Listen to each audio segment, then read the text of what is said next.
A New Conservatism after 1815. Part 1. Following the defeat of Napoleon in 1815, European governments were driven by a spirit of conservatism. Conservatives believed that established traditional institutions of state and society, like the monarchy, the church, social hierarchies, property, and the family should be preserved.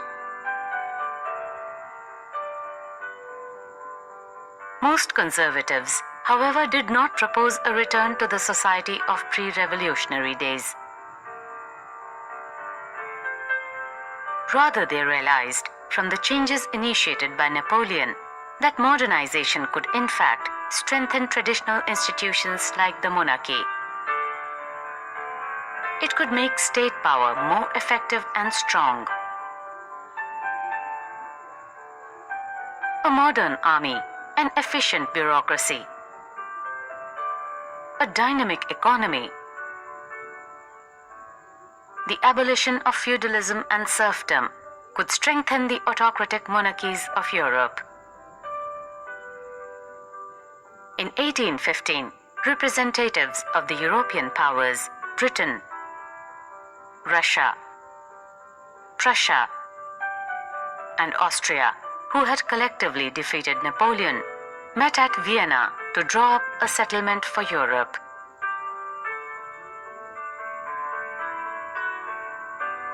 The Congress was hosted by the Austrian Chancellor, Duke Metternich. The delegates drew up the Treaty of Vienna of 1815 with the objective of undoing most of the changes that had come about in Europe during the Napoleonic Wars. The Bourbon dynasty, which had been deposed during the French Revolution, was restored to power, and France lost the territories it had annexed under Napoleon. A series of states were set up on the boundaries of France to prevent French expansion in future. Thus, the Kingdom of the Netherlands, which included Belgium, was set up in the north, and Genoa was added to Piedmont in the south. Prussia was given important new territories on its western frontiers, while Austria was given control of northern Italy. But the German confederation of 39 states that had been set up by Napoleon was left untouched. In the east, Russia was given a part of Poland, while Prussia was given a part of Saxony.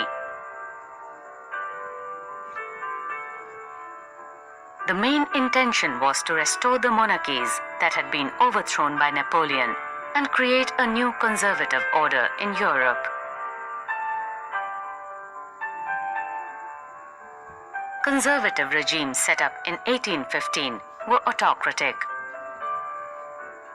They did not tolerate criticism and dissent, and sought to curb activities that questioned the legitimacy of autocratic governments. A New Conservatism after 1815. Part 2. The Revolutionaries. During the years following 1815, the fear of repression drove many liberal nationalists underground.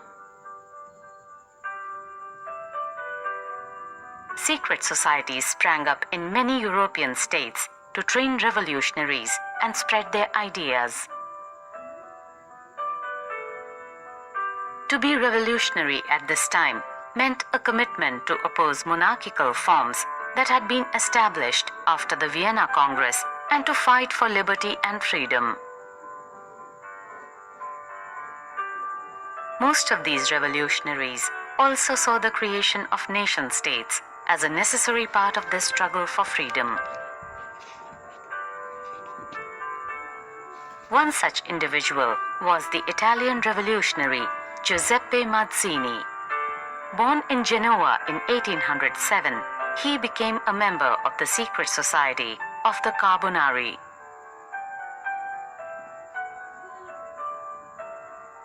As a young man of 24, he was sent into exile in 1831 for attempting a revolution in Liguria. He subsequently founded two more underground societies. First, Young Italy in Marseille, and then Young Europe in Berne, whose members were like-minded young men from Poland, France, Italy, and the German states. Mazzini believed that God had intended nations to be the natural units of mankind, so Italy could not continue to be a patchwork of small states and kingdoms. It had to be forged into a single unified republic within a wider alliance of nations. This unification alone could be the basis of Italian liberty. Following his model, secret societies were set up in Germany, France, Switzerland, and Poland. Mazzini's relentless opposition to monarchy and his vision of democratic republics frightened the conservatives.